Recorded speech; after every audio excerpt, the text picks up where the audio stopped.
காரைக்கால் மீனவர்கள் மீது இலங்கை கடற்படையினர் இன்று அதிகாலை துப்பாக்கிச் சூடு நடத்தியிருக்கின்றனர். 20 படகுகளில் தமிழக மீனவர்கள் மீன்பிடித்துக் கொண்டிருந்த போது எல்லை தாண்டி மீன்பிடித்ததாக கூறி இலங்கை கடற்படையினர் துப்பாக்கிச் சூடு நடத்தியிருக்கின்றனர்.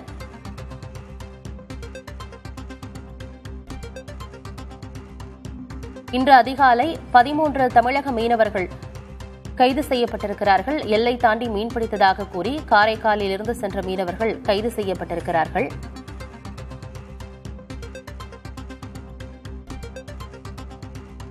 கோடியார் இந்தியா பகுதி பார்டர் கோடியாரில் வலை இழுத்துருந்தோம். தென்கிழக்கு பகுதியில் 20 போட்டு தொழில் பண்ணிகிட்டு இருந்தப்போ ஸ்ரீலங்கா நேவி 2 வந்தாங்க.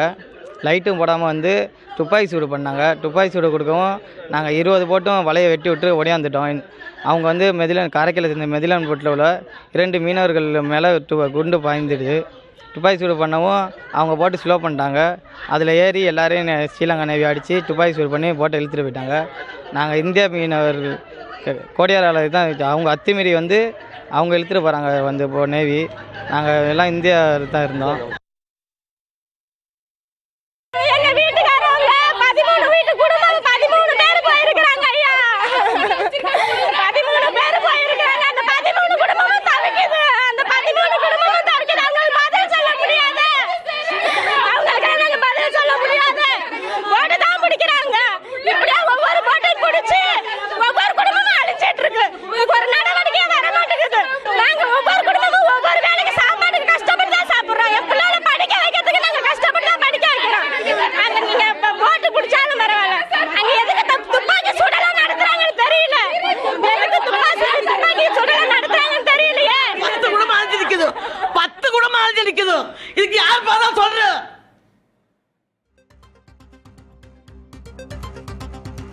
கைது செய்யப்பட்ட காரைக்கால் மீனவர்களை விடுவிக்க வேண்டும் என அவர்களது உறவினர்கள் கண்ணீர் மல்க கோரிக்கை விடுத்ததையும் பார்த்தோம்.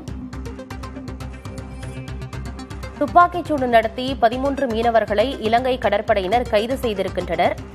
அவர்களை விடுவிக்க வேண்டும் என அவர்களது உறவினர்கள் கண்ணீர் மல்க கோரிக்கை விடுக்கின்றனர். காரைக்காலிலிருந்து இன்று அதிகாலை மீன்பிடிக்கச் சென்ற 13 மீனவர்களை துப்பாக்கிச்சூடு நடத்தி இலங்கை கடற்படை கைது செய்திருக்கிறது. விவரங்களோடு செய்தியாளர் அப்துல் அலீம் இணைந்திருக்கிறார். அப்துல் அலீம், 13 மீனவர்களை இலங்கை கடற்படை கைது செய்திருக்கிறது. அவர்களை விடுவிக்க வேண்டும் என அவர்களது உறவினர்கள் கண்ணீர் மல்க கோரிக்கை விடுத்திருக்கிறாங்க. என்ன விவரம் அப்துல் அலீம்? ஆனந்தி, காரைக்கால் மாவட்டத்தில் உள்ள கிளிஞ்சல்மேடு மீனவ கிராமத்தை சேர்ந்த ஆனந்தவேல் என்பவருக்கு சொந்தமான விசைப்படகில் கடந்த 26ஆம் தேதி காரைக்கால் மீன்பிடி துறைமுகத்திலிருந்து காரைக்கால், மயிலாடுதுறை, நாகப்பட்டினம் உள்ளிட்ட பல்வேறு பகுதிகளைச் சேர்ந்த 13 மீனவர்கள் நடுக்கடலில் மீன்பிடிக்க சென்றனர். அப்பொழுது நேற்று இரவு கோடியக்கரை அருகே மீன்பிடித்துக் கொண்டிருந்த போது இலங்கை கடற்படையினர் அத்துமீறி துப்பாக்கி சூடு நடத்தி இந்த படகில் சென்ற 13 மீனவர்களை இலங்கை கடற்படையினர் கைது செய்துள்ளனர். மேலும் இந்த அருகில் சென்ற மீனவர்கள் அனைவர் மீதும் துப்பாக்கி சூடு நடத்துவது போல் இந்த மிரட்டி உள்ளனர். இதை கண்ட அருகில் சென்ற மீனவர்கள் எல்லாம் இந்த தப்பி ஓடியுள்ளனர். இந்த நிலையில் இலங்கை கடற்படையால் கைது செய்யப்பட்டுள்ள காரைக்கால், மயிலாடுதுறை, நாகப்பட்டினம் உள்ளிட்ட 11 மீனவர்களை விடுதலை செய்ய வேண்டும் என்றும், மேலும் அவர்கள் படகுகளை விடுதலை செய்ய மத்திய மாநில அரசுகளும் இந்த நடவடிக்கை எடுக்க மீனவர்களின் உறவினர்கள் கண்ணீர் மல்க கோரிக்கை வைத்துள்ளனர். மேலும் இந்த கடலில் மீன்பிடிக்கும் போது தங்களுக்கு உரிய பாதுகாப்பு வழங்கவில்லை என்றும், நேற்று துப்பாக்கி சூடு இந்த நடத்திய போது இந்திய கடற்படைக்கு புகார் கொடுத்தாலும் கூட இந்த நடவடிக்கை எடுக்கவில்லை என்று இந்த அருகில் சென்ற மீனவர்கள் இந்த புகார் தெரிவித்துள்ளனர். ஆனந்தி, தகவல்களுக்கு நன்றி அப்துல் அலீம்.